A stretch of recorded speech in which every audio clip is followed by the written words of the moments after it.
Cek. Bismillahirrahmanirrahim. Assalamualaikum warahmatullahi wabarakatuh.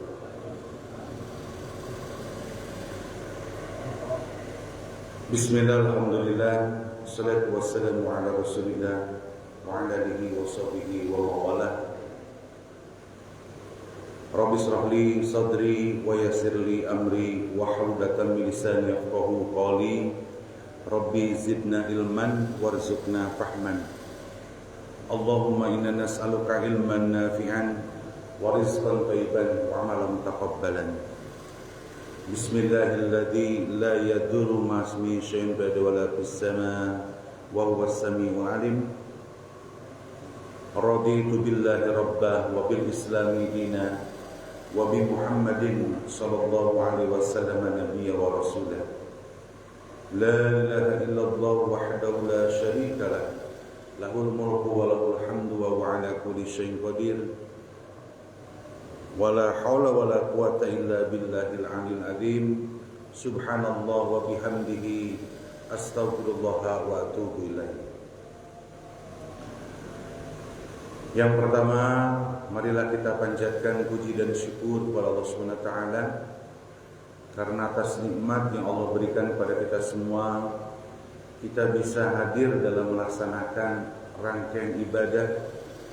Dan rangkaian ibadah ini di pagi hari ini adalah satu kemuliaan yang membawa kita kepada hamba-hamba yang menjadi pilihan Allah Subhanahu wa taala. Alhamdulillah, langkah kita di pagi hari ini dimudahkan oleh Allah Subhanahu wa taala. Hadirin, pertama, bisa berjamaah kita ke masjid. Mengingatkan kalau yang namanya berjamaah itu di masjid, hadir memakmurkan masjid ini adalah, Rasulullah mengatakan dalam hadis itu, seseorang ketika sudah selalu memakmurkan masjid, fasyahadu bil iman, persaksikan bahwa dia memiliki iman. Jadi alhamdulillah yang pertama itu. Yang kedua, kita mendapatkan pahala ketika sholat yang sendiri dengan sholat berjamaah 27. Lalu setelah itu kita zikir, mengingat kepada Allah sesuai dengan apa yang disampaikan oleh Allah dan Rasulnya. Lalu kita hadir di kajian ilmu. Dan kajian ilmu ini kita hanya mendengarkan saja apa yang disampaikan oleh Allah dan Rasulnya dan para ulama, melewati saya ya, hanya membacakan saja. Mudah-mudahan ini nasihat buat saya pribadi, umumnya buat kita semua, apa yang disampaikan oleh Allah dan Rasulnya. Mudah-mudahan semua rangkaian ibadah di pagi hari ini menjadi syahidan wa syafa'an ila yaumil qiyamah, menjadi saksi dan syafaat penolong nanti di yaumil qiyamah. Amin ya rabbal alamin. Salawat dan salam semoga tercurahkan kepada junjungan kita, sosok pribadi yang luar biasa, adalah utusan Allah Subhanahu wa taala, Rasul yang menjadi khataman nabi, penutup para nabi, adalah baginda kita Muhammad Rasulullah sallallahu alaihi wasallam. Kepada keluarganya, kepada para sahabat, dan semoga kepada kita semua selaku umatnya yang selalu mencintai dan memuliakan beliau. Mencintai, memuliakan beliau itu dengan cara kita patuh dan taat kepada perintahnya. Man amila amalan falaysa minni, kata Rasulullah, barang siapa yang melakukan suatu amalan kalau bukan dari Rasulullah, fahuwa raddun, ditolak. Hadirin, jadi kalau ibadah itu sumbernya baginda kita, ya melewati para ulama. Ya, kan kadang orang kayak ngomong gitu ya, wah ini langsung ke Rasul, Rasulnya juga jauh ya. Yang melewati para ulama yang mutaba'ah, yang mengikuti baginda Rasulullah. Makanya konsep dasarnya, ketika kita melakukan satu ibadah, lalu ibadah itu tidak berdasarkan ilmu dari Rasulullah, maka ditolak. Makanya hati-hati dalam mengambil ibadah, karena di dalam masyarakat sekarang ini banyak ibadah-ibadah dalam beberapa pemahaman. Sekarang pertanyaannya gitu, pemahaman ini berdasarkan kepada Rasul enggak sanadnya? Kalau iya, pakai. Pemahaman yang kedua, ini apakah sampai kepada Rasulullah, oh iya dari Rasulullah sanadnya dipakai. Karena dalam masalah teknik ibadah yang disebut mazhab itu hadirin, itu adalah beberapa pemahaman. Apalagi para ulama dulu ya. Konteks hadis yang datang kepada ulama itu tidak semua hadis itu datang hadirin. Ya. Kalau sekarang ya zamannya teknologi. Ya. Jadi digitalisasinya luar biasa. Sehingga ulama-ulama sekarang itu banyak referensi untuk beberapa pemahaman. Kalau sampai kepada Imam Syafi'i segitu hadisnya segitu. Kepada Imam Maliki segitu. Sehingga ada perbedaan-perbedaan karena yang diambil hadisnya itu berbeda. Teknik ibadah itu boleh berbeda. Jadi gitu ya, memuliakan dan mencintai beliau, baginda kita Rasulullah SAW adalah kita dengan patuh dan taat kepada perintahnya. Kita bersalawat kepada Rasulullah. Allahumma salli ala Sayyidina Muhammad wa ala alihi wa sahbihi wa barik wa sallim. Amin ya rabbal alamin. Hadirin yang berbahagia, pada kesempatan hari ini mari kita coba melihat kemarin sudah saya sebar player di mana judulnya itu Generasi Pilihan Allah. Dan ini generasi pilihan Allah itu terlihat atau bisa dibaca dalam surat Al-Maidah surat kelima ayat 54. Kalau ingat ayat Al-Maidah itu ingat ayat 51 ya, kemarin terjadi kasus di Jakarta ya, ayat surat Al-Maidah ayat 51. Ini di bawahnya ayat 54 ya. Dalam ayat 54 ini Allah gambarkan luar biasa sebetulnya. Siapa mereka yang menjadi pilihan Allah ketika pada saat hamba-hamba yang lain murtad atau keluar di jalan Allah SWT. Sekarang kan gini, kita kan sudah melihat ya, di kalangan masyarakat ini banyak orang yang murtad keluar di jalan Allah. Banyak dalam masalah perekonomian sudah keluar dari jalan Allah. Masalah bisnis, masalah pekerjaan sudah banyak keluar dari jalan Allah. Apalagi bicara kewajiban kita kepada Allah, banyak yang sudah meninggalkan kewajiban kepada Allah. Makanya kalimatnya begini di dalam Al-Quran ini. A'udzubillahi minasyaitonirrajim. Ya ayyuhalladzina amanu may yartadda minkum an dinihi, kata Allah itu. Wahai orang-orang beriman, barang siapa yang sudah keluar di jalan Allah, dari agama Allah. Jadi sekarang itu udah banyak tuh ya. Masyarakat kita itu umat muslim mengaku dirinya menjadi seorang muslim, tapi dia keluar dari aturan-aturan Allah. Bahkan kalimatnya, kalau urusan dunia jangan pakai urusan agama. Kalau urusan politik jangan pakai urusan agama. Ditinggalkan. Apalagi kalau bicara bisnis. Bisnis ini sudah kapitalis, sudah liberal ya, sehingga sudah tidak lagi dilihat bagaimana aturan agama. Apalagi dalam simpan pinjam, dalam utang piutang. Sekarang ini pikirannya bagaimana untung, padahal itu sebetulnya pekerjaan yang diharamkan oleh Allah Subhanahu wa taala. Kata Allah tuh, barang siapa yang sudah banyak keluar dari aturan Allah itu, ini kalimatnya begini, fasaufa ya'tillahi biqaumin. Ini ayat 54 ini. Maka kata Allah itu, aku datangkan generasi sebuah kaum. Generasi pilihan Allah. Wah, luar biasa ya. Sekarang nih anak-anak remaja, ya, kita itu orang tua sudah dipusingkan dengan sikapnya anak remaja. Ya, sudah nongkrong setiap malam ya. Udah pada nongkrong, udah pada pokoknya kalau lihat itu, kalau saya orang pendidikan itu sudah ini siswa ini atau anak-anak muda ini sudah keluar ya dari aturan-aturan menjadi seorang pelajar. Tapi kata Allah, fasaufa ya'tillahi biqaumin, aku akan datangkan generasi, masih ada para santri, masih ada di para pondok-pondok pesantren, masih ada di sekolah-sekolah boarding, masih ada sekolah-sekolah yang masih orang-orangnya atau anak-anaknya itu peguh kepada berpegang teguh kepada Allah dan Rasul. Jadi itulah kenyataan, ini Al-Quran hadirin, saya hanya bacakan ini sebetulnya.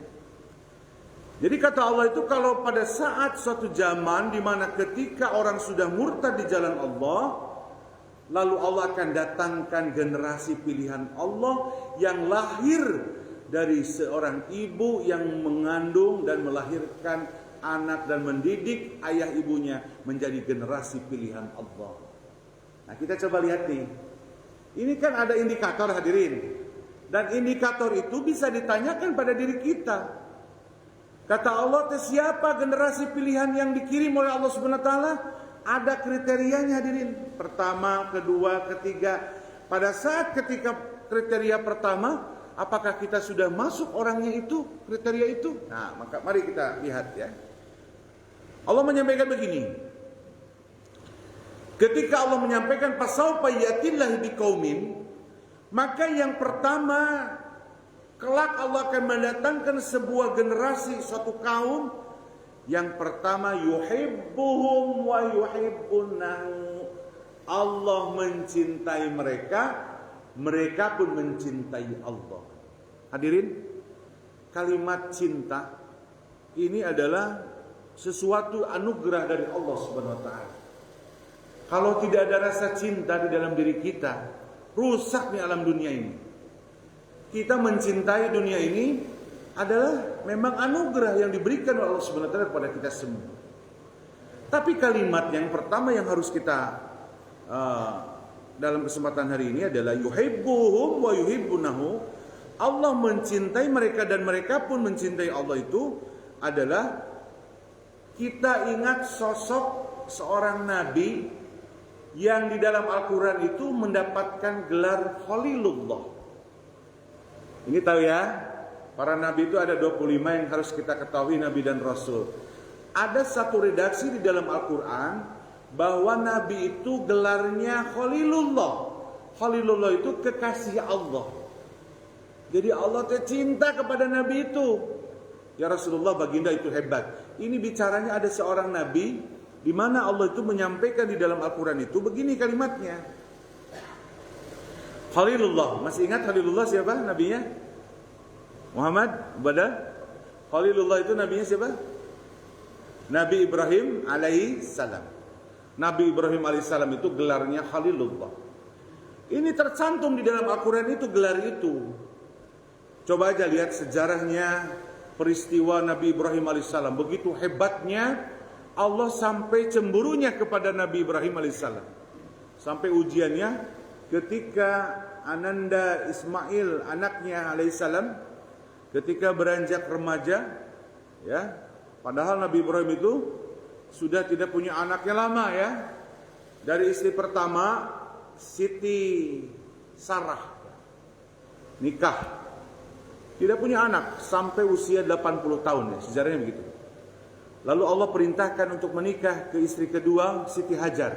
Siti Hajar ini mengikuti keluarganya Nabi Ibrahim alaihissalam, itu hadiah dari pemerintah Romawi, kerajaan Romawi. Jadi Siti Hajar itu bukan budak hadirin.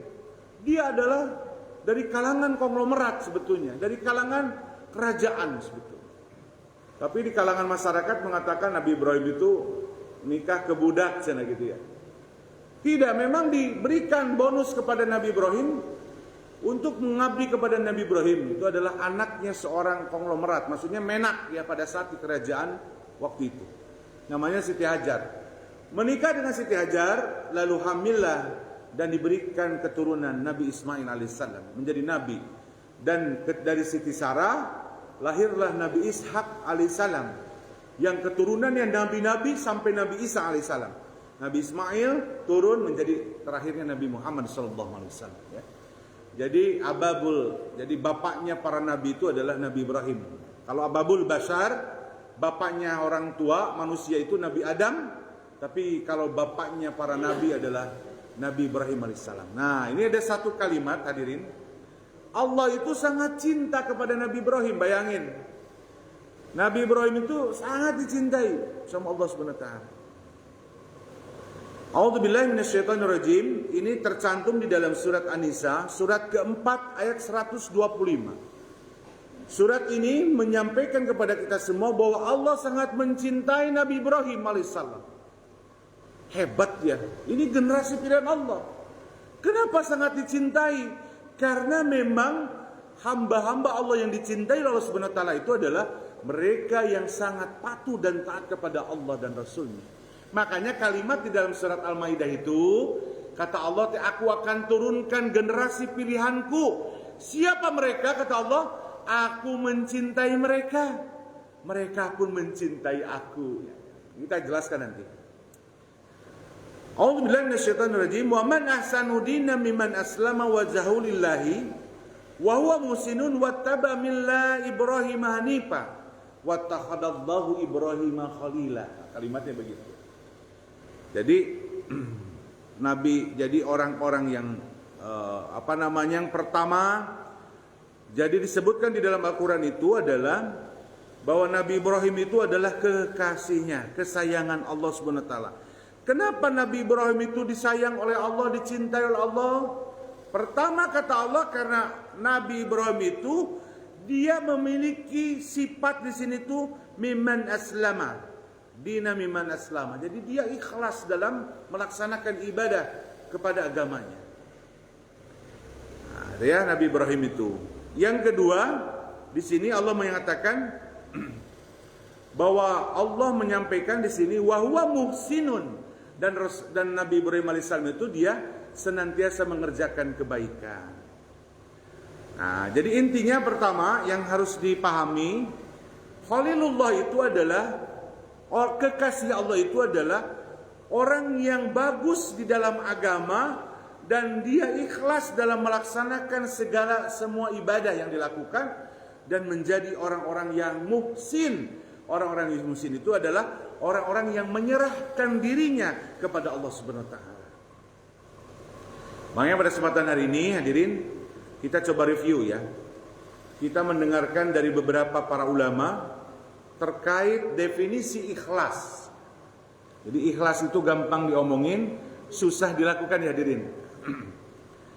Jadi kan secara definisi ikhlas itu, bahwa ikhlas itu adalah memurnikan tujuan untuk mendekatkan diri kepada Allah Subhanahu wa taala. Jadi itu yang pertama ya. Jadi ikhlas itu memurnikan bahwa segala sesuatu yang dilakukan itu adalah tujuannya untuk mendapatkan keridhaan Allah Subhanahu wa taala. Kalau dalam surat Al-Lail itu dalam ayat terakhir hadirin. Dalam surat Al-Lail itu wal-laili idza yaghsha wan-nahari idza tajalla. Nanti di ayat kedua terakhir itu Allah menyampaikan gini. Illa batigha wajhi rabbihil a'la wala sawfa yarda. Kata Allah tuh begini, kalau kamu mencari sesuatu liwajhillah illa batigha wajhi rabbil a'la, tujuannya untuk Allah Subhanahu wa taala, maka Allah kasih dalam ayat berikutnya itu wala sawfa yarda, Allah akan berikan kepuasan. Jadi orang ikhlas itu cirinya dia puas dalam melakukan apapun. Coba, betul kan? Kalau melakukan sesuatu karena Allah, dia pasti puas, diberikan kepuasan, kebahagiaan. Karena ciri daripada orang yang tidak ikhlas itu adalah sering kecewa, betul ya? Kalau melakukan suatu kebaikan tidak ada yang muji, tidak ada yang memuji kita, ya kita suka kecewa, ya. Makanya dalam kesempatan hari ini di dalam Al-Qur'an itu disebutkan seperti itu.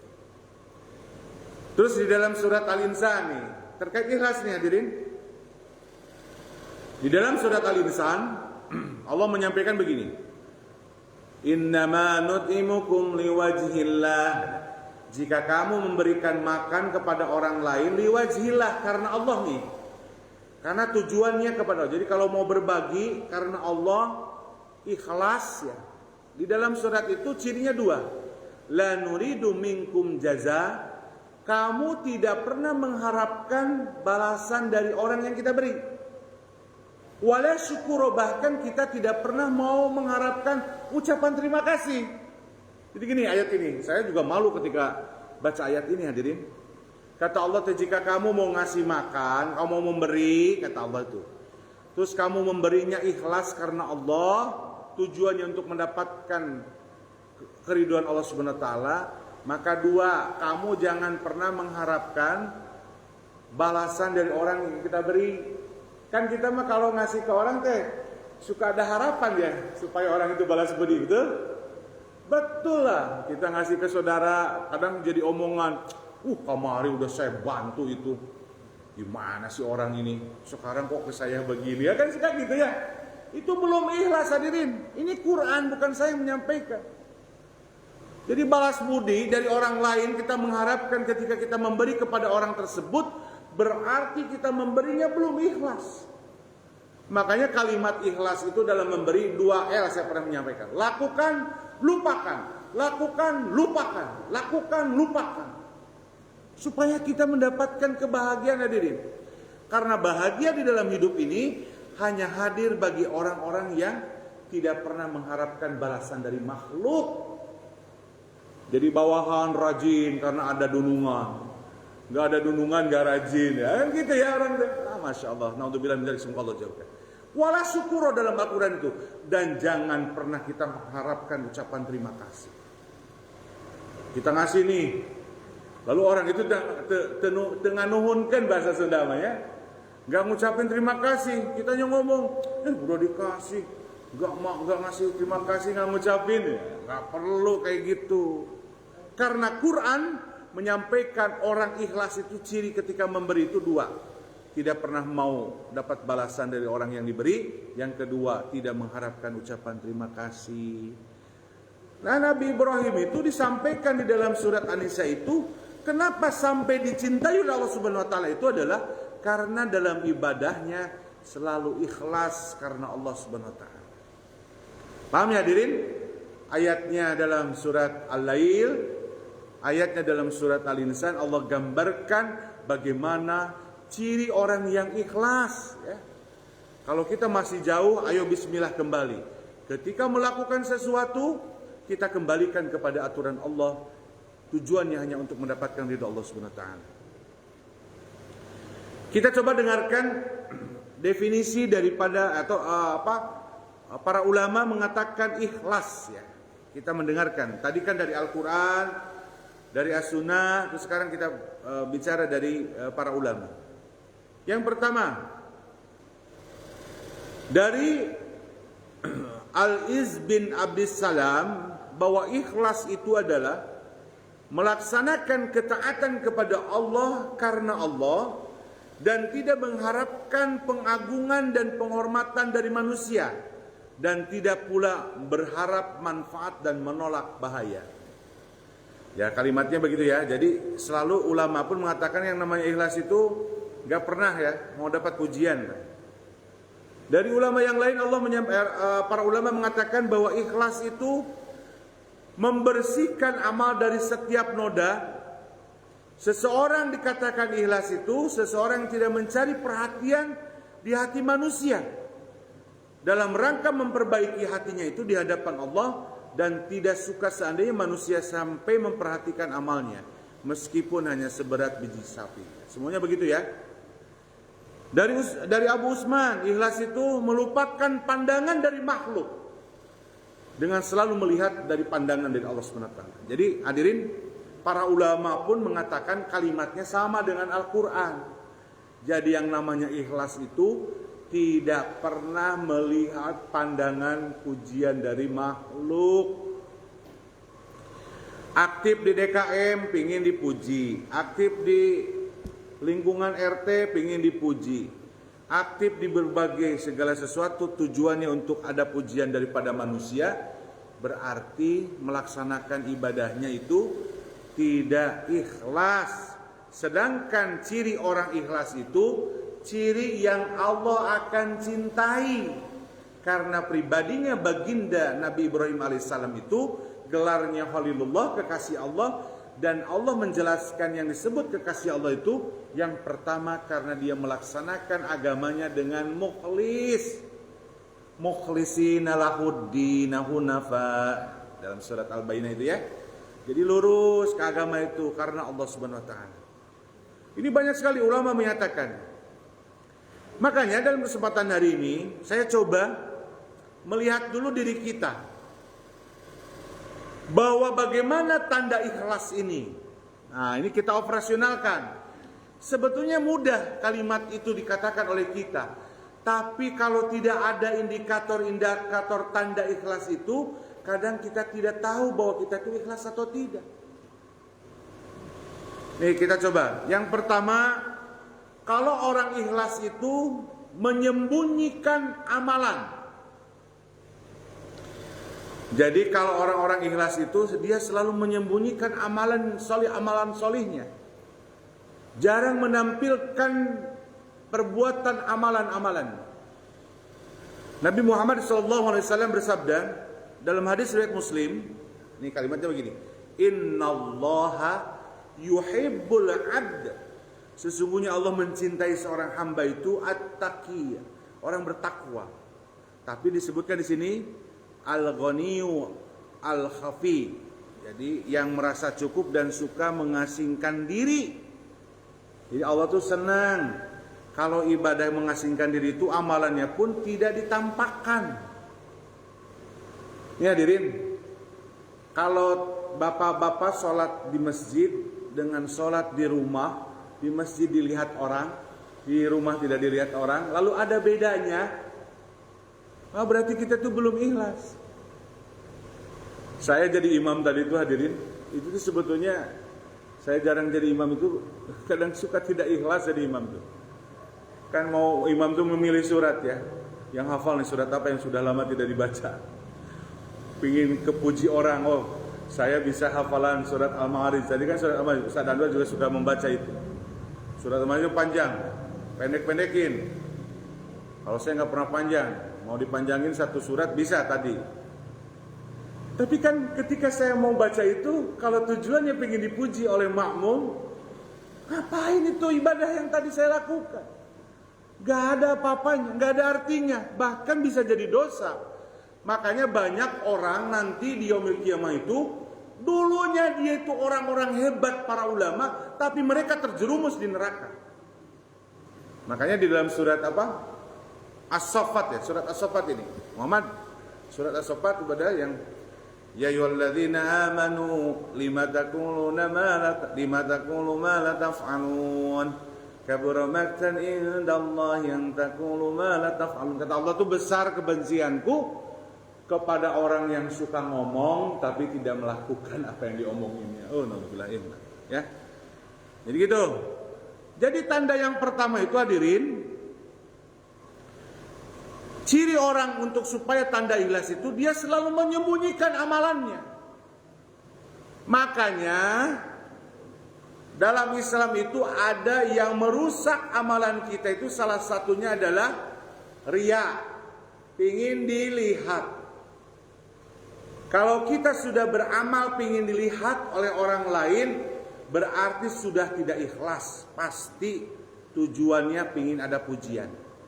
Yang merusak amal yang kedua sum'ah, diceritakan amalan kita. Ya? Benar ya? Kalau amalan kita selalu diceritakan Pak Harto, kan berarti tidak ikhlas.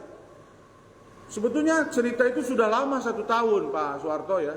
Tapi pada saat ketika kita ngobrol, kita cerita amalan yang 1 tahun ke belakang kita udah lakukan. Oh saya dulu itu yang bantu saya. Dia itu sebelumnya saya itu yang bantu. Wah gitu ya kalimat-kalimat begitu. Makanya kalimatnya tanda ikhlas itu menyembunyikan amal yang kita lakukan. Ini mah sekarang zamannya medsos. Sholat tahajud ya Bu Haji ya, foto atau bikin status, alhamdulillah sepertiga malam ini bisa bertemu dengan Allah. Kan orang baca di SW itu, apalagi di foto ya, ma'udzubillahi min dzalik. Sudah ditampilkan, terkecuali buat laporan kalau ada bantuan. Seperti kita menyerahkan bantuan dari donatur-donatur kepada siapa yang harus dibagi, harus dipoto itu ya, bukti fisik. Tapi kadang kita membuat status itu, ya ibu-ibu lagi pengajian foto ya, alhamdulillah sekarang bisa hadiri pengajian ya, gitu. Nah, padahal tanda ikhlas itu kita itu berusaha yang pertama menyembunyikan amal soleh kita. Makanya Rasulullah SAW udah sama Rasul memang dekat di antara rumah dan masjid. Rumah dan masjidnya satu ini ya, satu atap kalau Rasulullah itu baginda. Rasulullah itu kalau sholat sunnah itu di rumah. Makanya sholat sunnahnya tidak di masjid. Makanya jedanya agak lama, bagus di sini. Ketika mau sholat subuh, qabliyah subuhnya di rumah. Datang sini langsung sholat. Nah, menyembunyikan amalan-amalan itu adalah salah satu tanda kita untuk mencoba untuk ikhlas. Ada juga yang kalimatnya memberi tangan kiri tidak tahu. Itu bahasanya begitu ya. Artinya bahwa memang kita menyembunyikan. Dan Allah sangat senang ketika memberi sesuatu itu dengan sembunyi-sembunyi, ya. Nah, Ibnu Mubarak, para ulama besar mengatakan, jadilah orang yang suka mengasingkan diri dalam beramal soleh, tersembunyi. Jangan suka ditampilkan ibadah itu. Terkecuali ibadah wajib ya. Kalau ibadah wajib boleh lah ditampilkan, karena kalau lagi sedang kerja menyampaikan kepada teman, ayo kita sholat zuhur dulu, itu boleh. Tapi kalau bahasa-bahasa sholat sunnah, ya sholat duha, yang kayak gitu itu jangan selalu ditampilkan.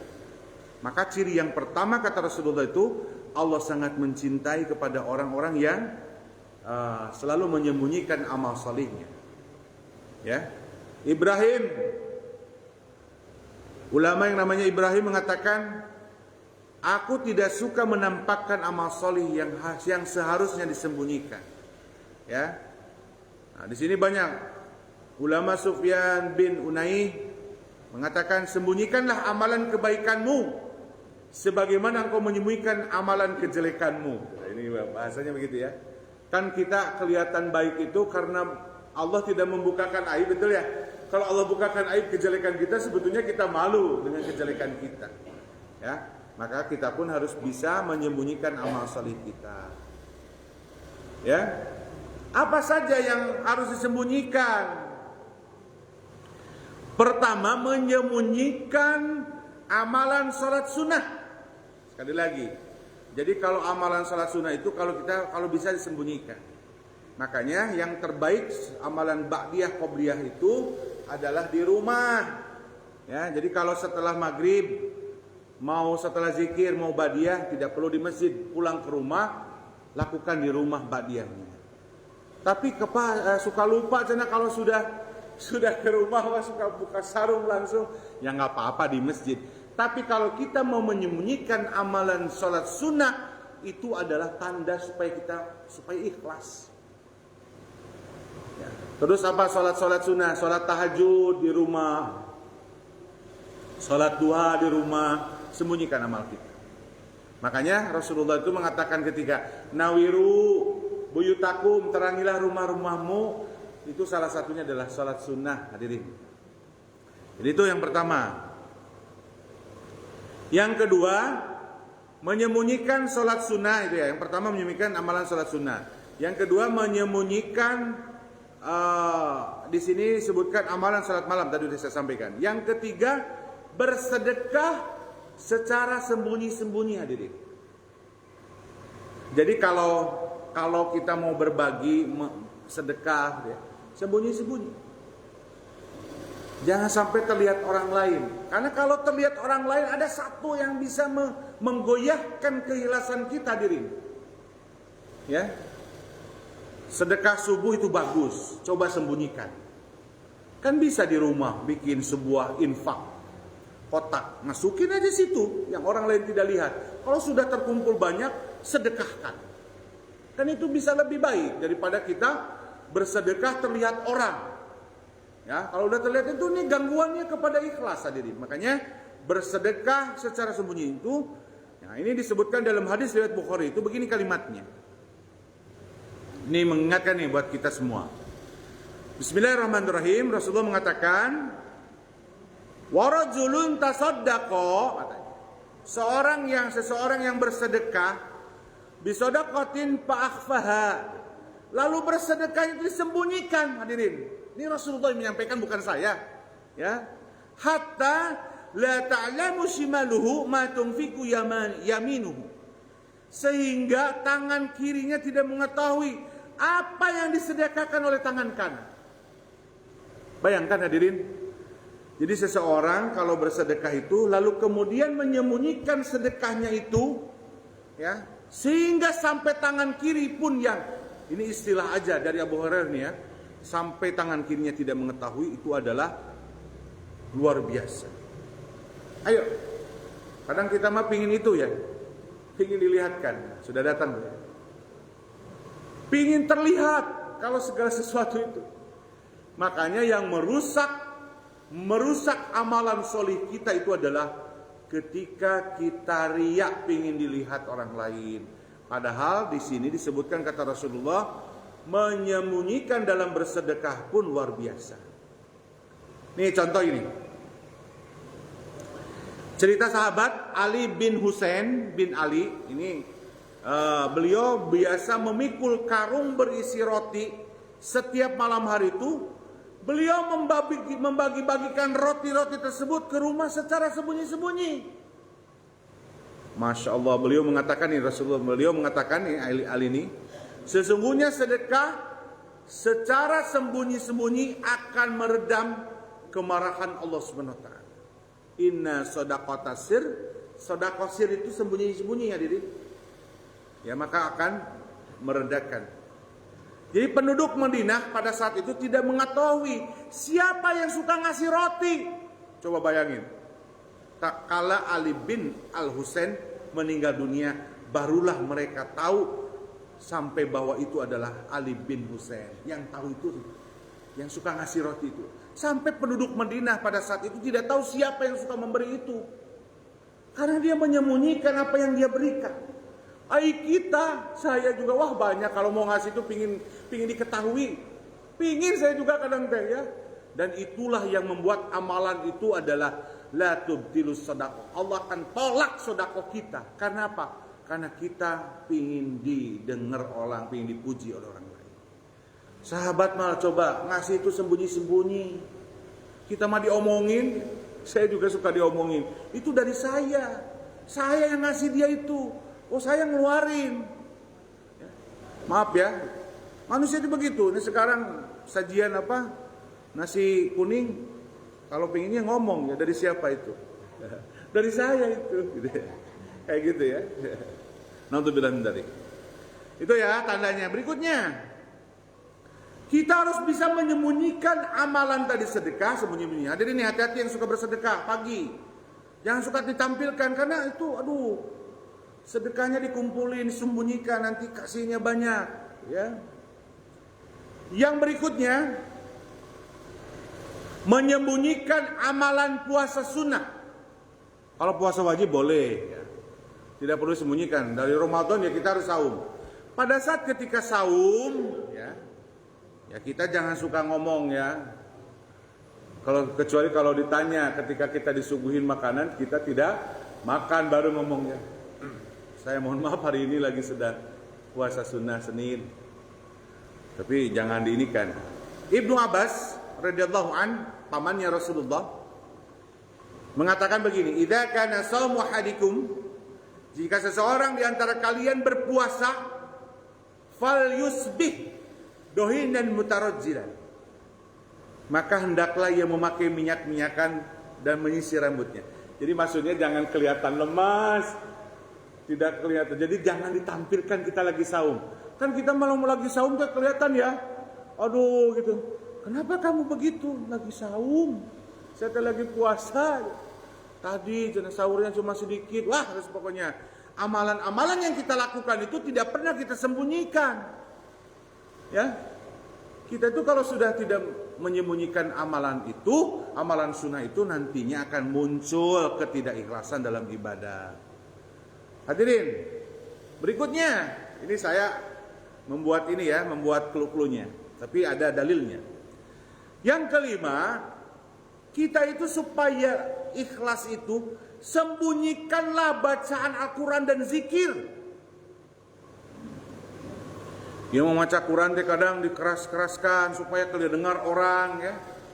Kita baca Quran dilihat-lihatkan, ketika zikir kita dilihat-lihatkan. Sembunyikanlah ibadah itu. Ya kecuali kalau pada saat sudah berjamaah makan kelihatan orang berzikir. Nabi Muhammad SAW, Rasulullah SAW bersabda nih dalam hadis riwayat Abu Daud. Nah, kalimatnya begini. Ini bukan dari saya nih. Ini untuk melatih keikhlasan hadirin ya, jangan salah paham. Ya, ini untuk melatih keikhlasan supaya ibadah kita itu menjadi ibadah yang luar biasa di mata Allah, tidak dirusak karena ketidakikhlasan kita. Kata Rasulullah itu begini, al-jahiru bil Quran, jahar. Orang yang membaca Al-Quran dikeraskan, sama halnya dengan orang yang terang-menerang dalam bersedekah. Di sini disebutkan kal jahiru bis shadaqah bil musar. Jadi kalau bersedekah terang-terangan itu persis sama kata Rasulullah seperti baca Quran dikeras-keraskan. Ini kalimatnya jangan salah paham, kalau lagi sedang acara ada pembacaan ayat suci Al-Quran harus pakai mic gitu mah ya.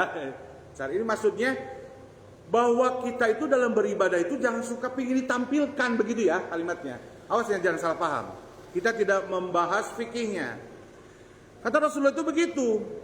Dan orang yang membaca Al-Quran dengan sir, dengan pelan-pelan, sama halnya dengan orang yang bersedekah bersembunyi-sembunyi. Ini ada sifat bau. Jadi lihat ini, orang yang baca Quran tidak dikeras-keraskan, pelan-pelan.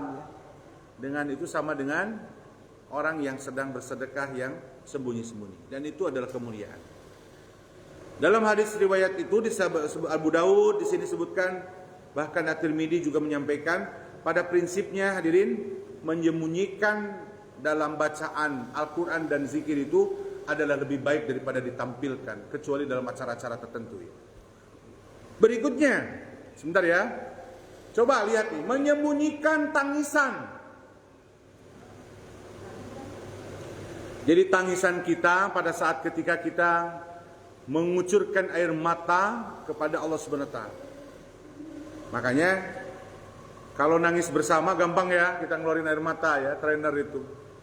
Pas lihat ke kiri kok nangis ya, saya ke tenangis ya, nangis. Sembunyikanlah tangisan kita kepada Allah Subhanahu wa taala, karena tangisan itu adalah cucuran yang Allah rindukan kepada seorang hamba. Jika ada satu tangisan saja yang dilakukan sekali dalam setahun tapi ikhlas karena Allah, maka itu pun akan banyak pahala. Di dalam rangka menyembunyikan tangisan itu, maka orang-orang itu jadi nangisnya beda ya. Makanya ketika sepertiga malam kita nangisnya itu beda dengan nangis ketika setelah berjamaah ya.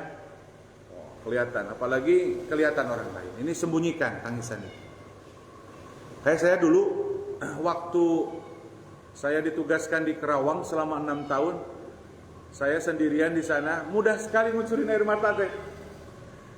Karena merenjauh di istri sama anak ya. Sekarang sudah dekat ya, jauh tuh ya tangisan. Berikutnya, ketujuh, ikhlas itu tandanya itu menyembunyikan doa kita. Jadi kalau kita berdoa sama Allah itu sembunyikan ya. Jadi kalau kata doa yang selalu dilakukan sembunyi-sembunyi itu lebih utama, kata Uqbah bin Abdul Ghafir, sahabat kita, lebih utama dari 70 kali dari doa yang secara terang-menerang. Ya hadirin, jadi kalau berdoa itu bagusnya sendiri, sesuai kebutuhan kita, sembunyikan. Tapi kalaupun dipimpin oleh seseorang berdoa itu diperbolehkan. Ya, gitu ya. Jadi amalan-amalan itu yang tadi saya sampaikan adalah untuk melatih kita supaya dalam melaksanakan ibadah kita itu ikhlas kepada Allah Subhanahu wa taala. Yang terakhir hadirin, sebetulnya ini masih banyak indikatornya, nanti kita lanjutkan di pekan depan mudah-mudahan. Tapi yang jelas, amalan yang pertama pada saat ketika Allah mengatakan fasaufa yatillahi biqaumin, aku akan datangkan sebuah generasi pilihan Allah. Yang pertama adalah kriterianya harus menjadi Khalilullah, kekasih Allah seperti Nabi Ibrahim alaihissalam.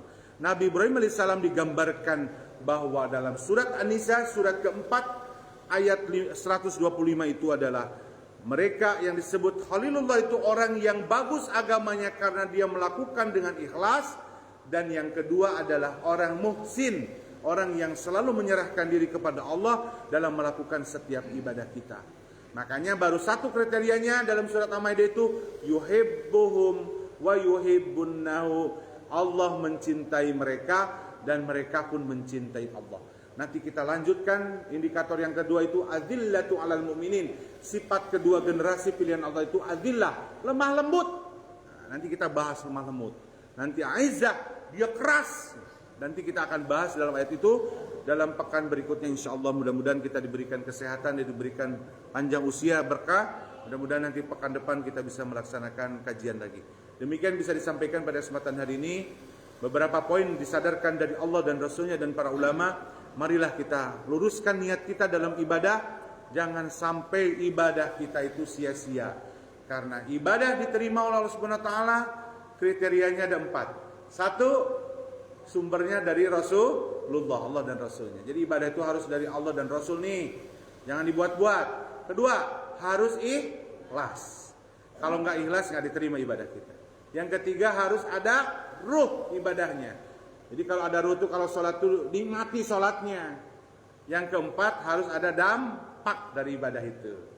Jadi gini, kalau sholat itu dampaknya apa? Jadi baik tutur katanya, menghargai orang lain. Ya, kadang kan kita sholatnya hebat tapi tidak pernah menghargai orang lain. Cuek-cuek saja. Makanya saya kalau ada satu organisasi tidak menghargai saya santai-santai aja ya. Karena orang itu sudah tidak menghargai kita. Makanya dalam agama itu salah satunya adalah bahwa hasil ibadah itu adalah selalu menghargai orang lain, ya. Ibadah yang kita lakukan harus berdampak pada diri kita. Apalah yang arti ibadah itu kalau tidak berdampak dalam bentuk akhlakul karimah. Demikian bisa disampaikan pada kesempatan hari ini. Mudah-mudahan apa yang disampaikan oleh Allah dan Rasulnya kita bisa melaksanakan dengan baik. Semoga Allah memberikan hidayah kepada kita semua. Amin ya rabbal alamin. Demikian bisa disampaikan. Terima kasih dan kita akhiri dengan doa kafaratul majlis. Bismillahirrahmanirrahim. Subhanakallahumma wa bihamdika asyhadu an la ilaha illa anta astaghfiruka wa atubu ilaik. Aqulu qouli hadza wa astaghfirullahi wa lakum. Wassalamualaikum warahmatullahi